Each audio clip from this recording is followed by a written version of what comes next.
French in the wind. WildChild has enjoyed almost 5 days of rest in St. Augustine, but it's time to make our 120 nautical mile jump south to Cape Canaveral now. We are sailors on a sailboat, and it's time to go sailing.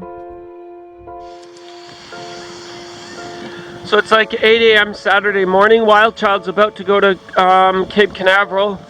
Wind conditions are good, but we got to fill our water tank, so we pulled up to the fuel dock for water.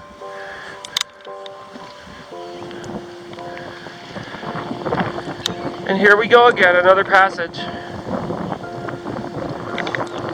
That's the Bridge of Lions of St. Augustine in the background. So hey guys, it is Saturday, December 22nd, I think. WildChild's about to leave Cape Canaveral, or St. Augustine, Florida, to go to Cape Canaveral. And I don't know if I've been putting this in the videos, but I've really started to hate sailing. I dread it, I can't stand it, I don't want to do it anymore, I quit. And all of that foggy, dreary, daily misery that you saw for months really wore me down. This is our first actual rest in St. Augustine, and most of the time the weather was okay. You only needed to wear one sweater. I think I've started hating sailing a little less. Our last passage was really good, the passage before that wasn't so bad.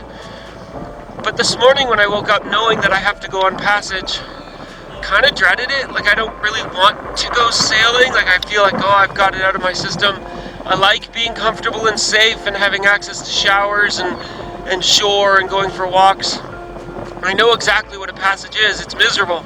There's no way to say passages are fun or nice. They just suck. But am I tough enough to keep doing it? Yeah, it should be alright. So, here's to hoping, guys.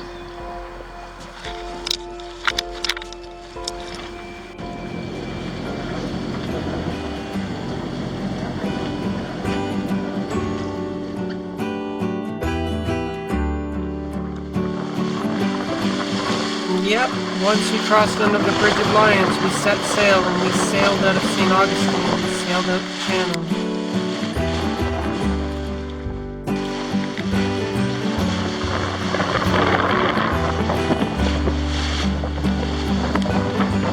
It's hard to believe, but it's almost Christmas time. Back home they're buried in snow. I've got blue skies.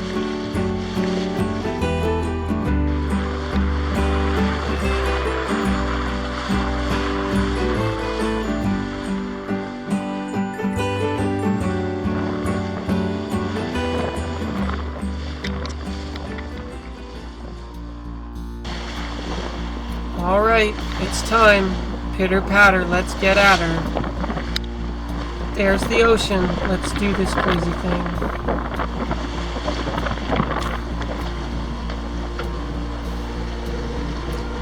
I've got this knot of tension in my stomach. I've been out sailing the North Atlantic for months and months and months this fall. I know exactly what Mother Nature's bad moods feel like. I know that she doesn't follow the schedule, the forecast, or the plan. I know that she's wildly unpredictable. And I know exactly how it feels when she's in a bad mood.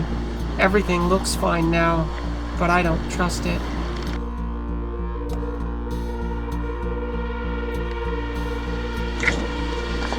So we're outside of St. Augustine's now, and you can see that it's 8 knots of wind and we're doing 5.6. The engine is off, wind angle is good, WildChild is sailing. So I realize that we don't always give you the action of raising the sails or the action of taking out the reef because we're both very busy at the time, so we can't really show it to you. When we left, we put the first reef in the main because that's our general rule of thumb. Always leave with the first reef in the main because it's easier to shake it out later than to put it in rough conditions.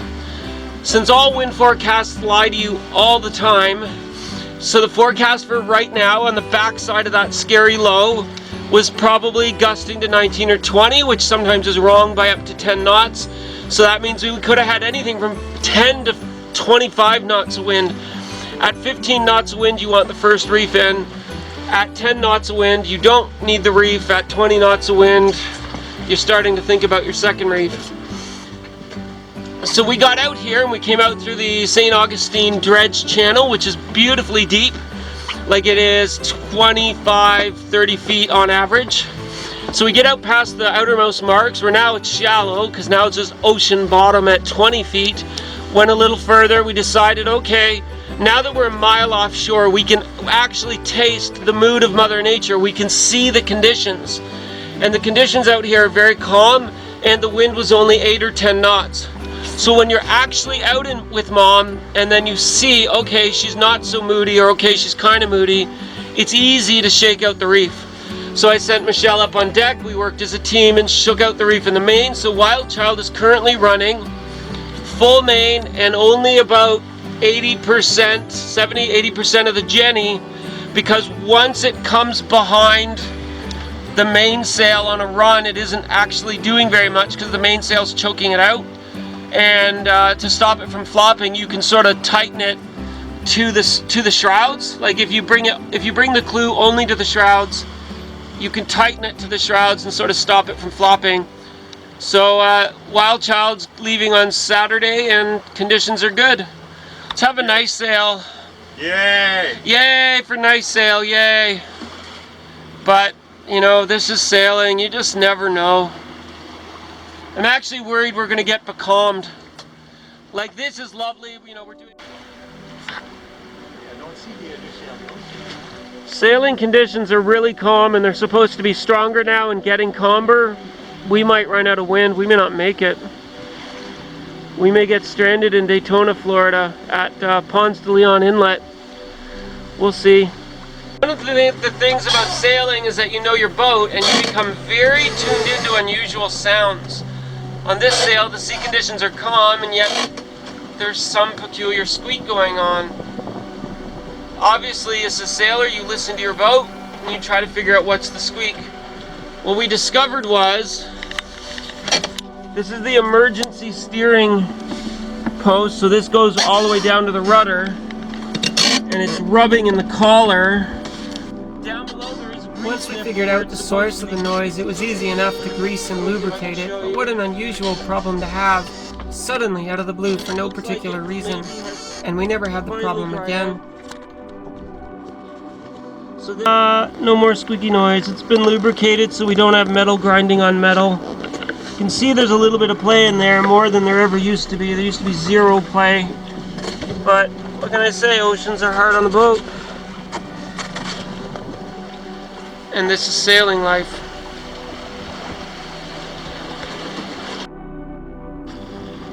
So we're south of St. Augustine, Florida, and we're sailing. Conditions are calm. I mean, the wind is only about 6 knots. We're doing 4. And this is very, very typical of most sailboats. There's 6 sailboats around us. All of them have their motors on. He puts up his storm jib to make it look good, and he motors the whole time. It's amazing to us that most sailboats don't even try to sail. Lexi has a strong opinion about all of these cowards that buy sailboats and never raise sails. He's got a storm sail out and he's motoring in perfect condition. There's another boat over there, no sails at all, just motoring. There's 4 boats in front of us, just motoring. People, why are you buying sailboats? You're driving up the prices. If you're not going to sail and you're just going to motor, buy a motorboat. It's not complicated. Buy a motorboat. You're not really a sailor. I'm beginning to realize that there's a division out here between real sailors and the sailor wannabes. And 90%, 95% of the sailboats that we see do not sail even in perfect conditions. I can understand motoring into the wind, I can understand motoring to beat a storm, but you're out in sunshine, calm seas, and perfect sailing conditions and you still don't sail. Don't buy a sailboat. You're not real sailors, you're just wannabes. We're real sailors. We suffer for our sailing. And we actually sail. We've met one boat that actually sails. It's pathetic, people. Winds are consistently light, and we're gonna throw the spinnaker. The winds fell below 5 knots on average. Our boat speeds fell to about 2.5 knots. So let's furl the Jenny and throw the spinnaker. Yay, Yay. spinnaker. And by the way,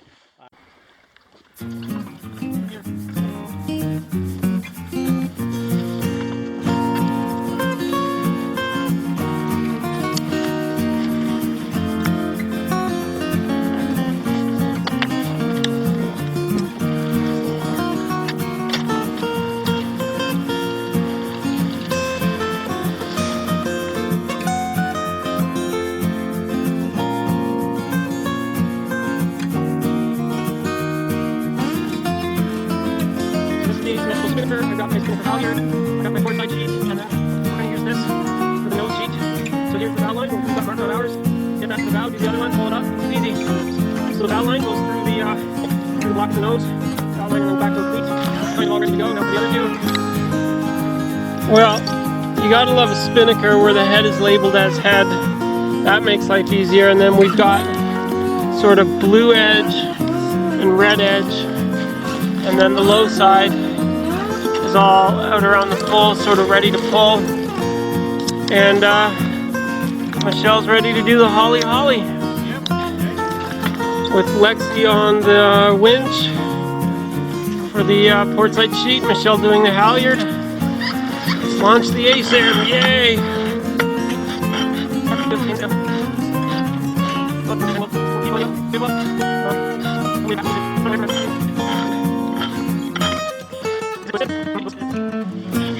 Oh wait, there she goes. Yeah, get it out of the water. Go, go, go. She's perfect. She's beautiful. Yeah! Whoa! Go, baby, go! I know, man. Wild Child is such a good girl. And we'll even say her crew's not that shabby either. Let me see if I can show you on the other side.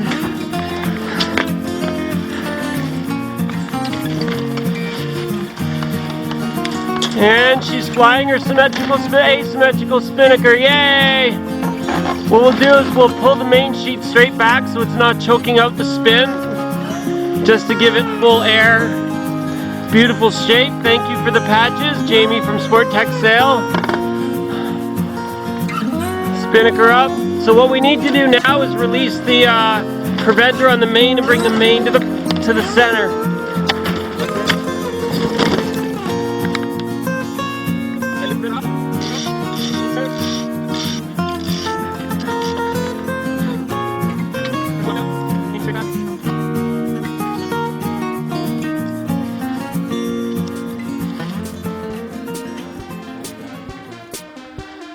So, Wild Child's out in a calm ocean, which we have not seen for months. I think we were in Nova Scotia last time we threw spinnaker. So Wild Child has her spinnaker up and we come back to the helm. We can see that we are off the coast of Florida. We are about, what is that? 4 miles off the coast in light winds. 3.5 over 1.9 with the wind at 128 degrees.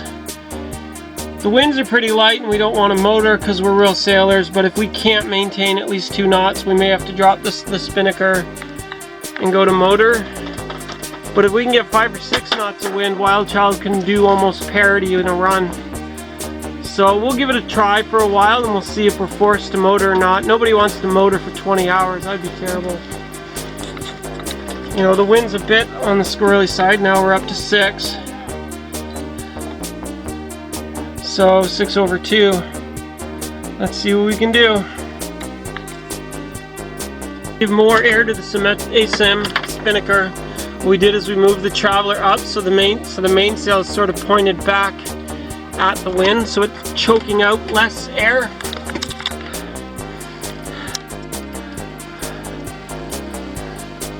So the flag will show you the wind. So by bringing the boom over, the mainsail chokes out less and the spinnaker gets more. I don't know, if we can average 4 knots, we're happy. 3 knots, we don't mind. Although, the math to get to our destination at 3 knots is a little different than 5. But calm is good, safe is good, under control is good, sun is good, warm is good.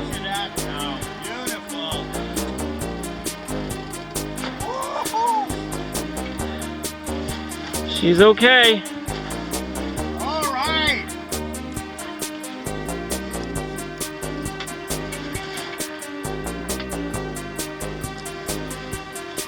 When the wind calms down, this is what real sailors do. When the wind dies, even real sailors concede and switch to motor.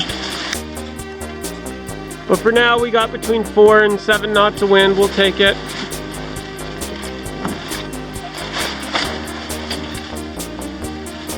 And King Neptune gave the real sailors spinnakers for light winds, and the pretend sailors have iron jennies. Alright, after months of rough passage, I guess the ocean has not killed my love of sailing, because the sight of a full spinnaker is just the most beautiful sight in the world to me. I love it. What's more sexy than a spinnaker?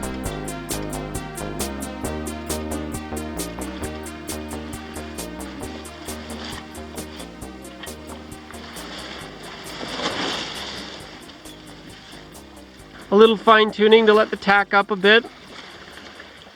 Give it more clearance.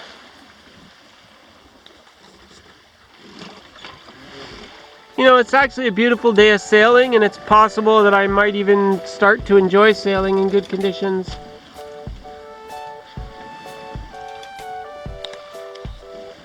It's beautiful, the spinnaker, it's flying well. Yeah, the ocean is nice when it's calm, when it's sunny, when it's warm, when you're not freezing, when it's not foggy, when it's not miserable. Yeah. It can be pleasant. Like, oh my God, I think maybe I remember why I used to like sailing. Yeah, good point.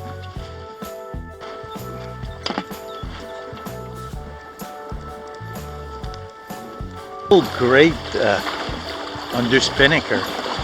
The only sound you have is the wave. It's the hull of WildChild cutting through the water. It's so quiet and peaceful. And the speed is there. It's just amazing. And so WildChild sailed on like this all day, under calm conditions under spinnaker, moving between 2 and 3 knots in a calm ocean through rivers of jellyfish. We slowly made miles south towards Cape Canaveral until the sun began to set.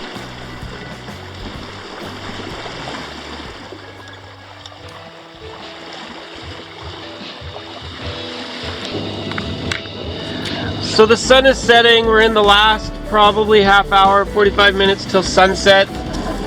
Our wind has been consistently below 4. We were doing, 3.5 over 1.9 or 2.3 knots.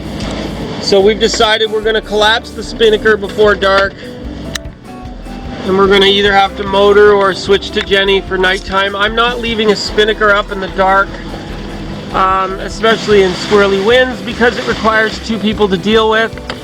It's big, it's bulky, it's a lot of work. We're not doing it in the dark, and the winds are supposed to come around and cross from the other side. It's very hard to jibe a spinnaker, especially alone in the dark. So we're gonna drop it. We're gonna either motor sail. C'est la vie.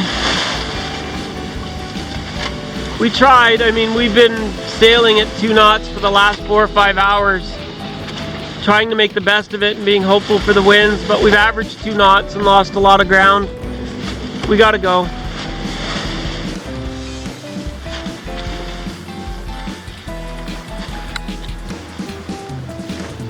So before it gets dark, Captain Lexi packs the spinnaker up on deck, and we prepare WildChild for the coming darkness.